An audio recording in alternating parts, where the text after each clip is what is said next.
Hello guys, Crispy here, welcome back to another video. In this one, my friends, I'm gonna be testing the Radeon RX 580 8GB model in Marvel Rivals. This is another minimum requirements GPU for this game. I've already tested the GTX 1066GB model. It did a reasonable job and I am expecting this one to do it as well. But I'm very curious to see if this one works with frame generation properly because 1060 was just not having it for some reason.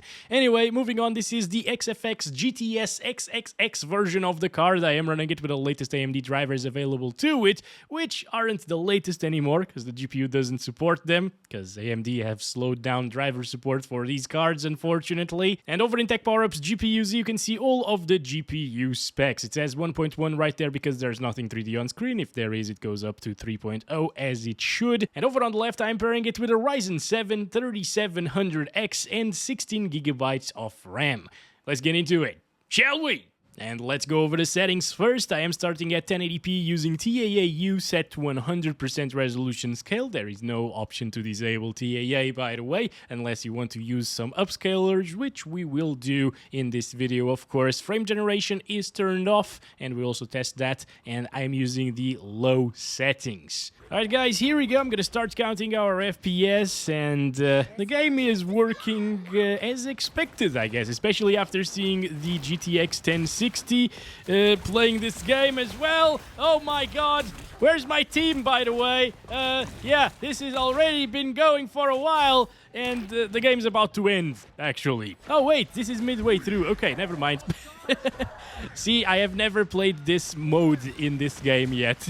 Which is interesting because I've played it 3 times already for like 10 games, or maybe more than that, 15 games total, but I have never come across the train or payload map yet. Come on, we need healers, guys. We need good healers, actually. That's what saved me in the previous video with the GTX 1060, and this time I don't think it's going to go very well. Yeah. Because it's only me and another guy attacking the objective, apparently. But in terms of FPS, it gets 50 to 60 most of the time. Over in these areas, it can get a little bit over it, but it's nothing extraordinary, right, guys? It's not amazing, the performance. There we go, finally did something there. And it's over. That was a very quick one. Okay, I guess I'm gonna be a shark this time around, guys. Is this a... Oh my gosh, this is almost over as well, in the same map. What is going on, and why am I always defending and in the losing team? Well, I guess it's because people are actually leaving these games and then I come into their place. Yeah, so we're here again. This is terrible. Did we just lose against bots on easy? Their entire team is bots on easy. How? Okay, so the gods of Marvel Rivals heard us and put us in another map, and this one is quite an intensive one, as you can see, dropping into the 40s at times, low 40s as well. So when you're battling the other players, or bots actually in this case, yes, thank you, thank God we're playing with bots this time, it will inevitably drop into the 30s, I guess, maybe. Yeah, we need a little bit more effects for that to happen. Now, once again, I didn't really test this exact same map on the GTX 1060, so we don't know for sure how they compare one-to-one. But again, in terms of stability and the smoothness, overall feel of the game and playability, they're very similar, I think.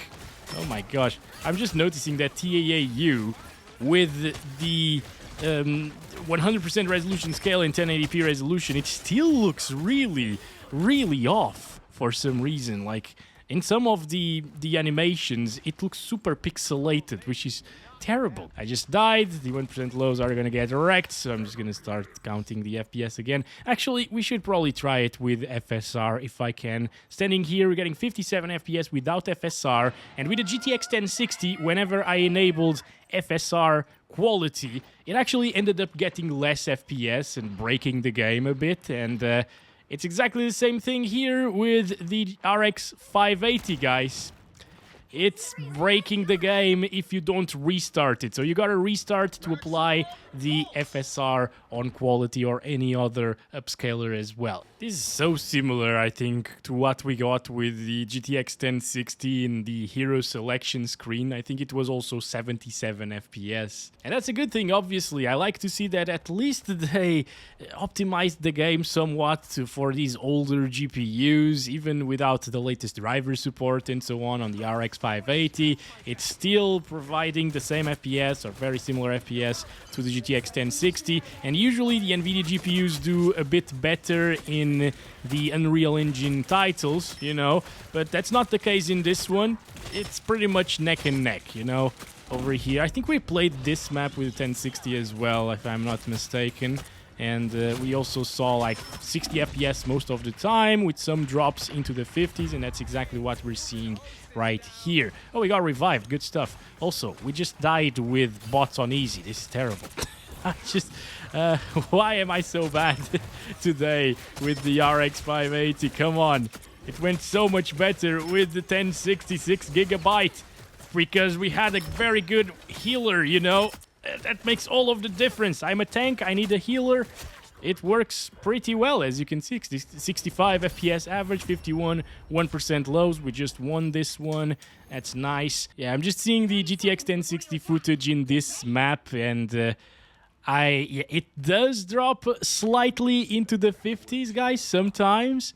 But most of the time it was above 60 and it got 70 FPS average. Whereas this one got 66 FPS average. Another big difference that you can see between this and the GTX 1060 is the power utilization, guys. The other GPU was more power efficient and still is, obviously, and it got around like 90 to 100 watts of power usage most of the time here, whereas this one consumes around 30 watts more or so.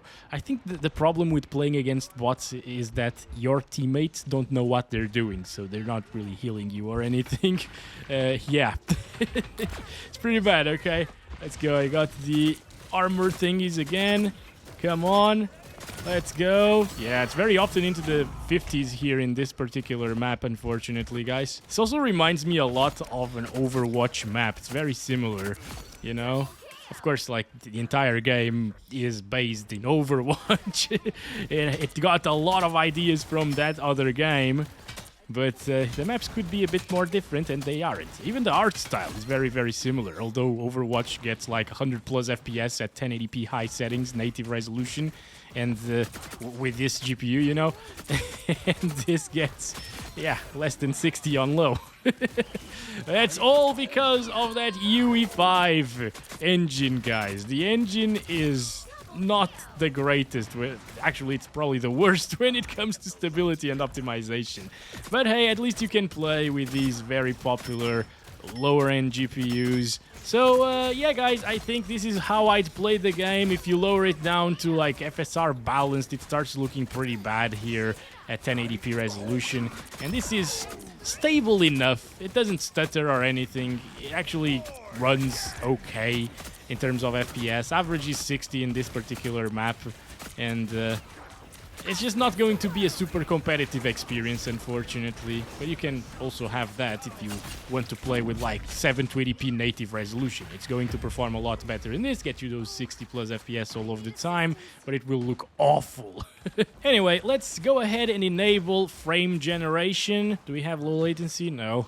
Okay.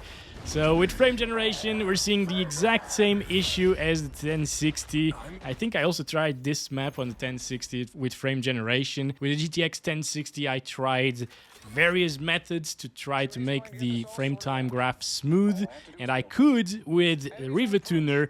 But the thing is, even when dropping the FPS to like 60, the game still runs at 30. It showcases 60 FPS, it's showcasing 100 plus FPS at the moment, but you can clearly tell this is not even 60 FPS smooth, you know, it's about 40 something FPS, 47 probably, which is half of what we're seeing with the frame generation enabled. So frame gen is completely broken. I hope they fix it soon. It does show you higher FPS there, but it doesn't mean that you are getting higher FPS, okay? Let's try limiting the FPS over here to 30, which will make it 60 there. and supposedly you'd see 60 FPS now, right? But no, look at that. Turning the camera around instantly shows you that this is not 60, it is indeed 30 FPS, so this option does absolutely nothing. If anything, it makes everything worse because now the frame time graph is thick as heck. Dude, it's just crazy. And also, if I cap it to 60 FPS right here, which is what I was telling you about, the frame time becomes smooth, but it is still noticeably at 30 FPS. Let me just unlimit the FPS inside of the game itself. There we go, still the same thing. It is running at 30 FPS, but it is showing 60 on the graph there. It's a complete lie. It's not at 60. FG is just not kicking in for some reason. It's extremely weird, guys. I don't think I have seen this before. Maybe in the early stages of frame generation with Forspoken, actually. Yeah, that was the first implementation of FSR3 frame generation, and I took a look at it. I found that it wasn't really working properly, but at least there, if you locked the FPS, it would start working properly. Here, it just doesn't. It's super weird. Let's do the little smoothness test again. So you can see it's getting 60 FPS there, but it's actually super choppy, and it's actually 30 FPS. And then if I disable frame generation, still keeping the 60 FPS lock and everything, you can see, I mean, it's not even reaching 60 FPS, but it is playing at 50-something FPS, and it is smoother. It's noticeably and visually smoother than what it was before. So, yeah, guys, I'll leave it with that. Thanks very much for watching this video. I hope you enjoyed. If you were wanting to know if you can play the game or how well it would play on the RX 580, I hope this was helpful to you. And yes, you can play the game. I hate its optimization. It's still not a great optimized game, but it's UE5, so you can't expect much, I guess. Thanks for watching. Catch you in the next one. Love you all. Bye-bye.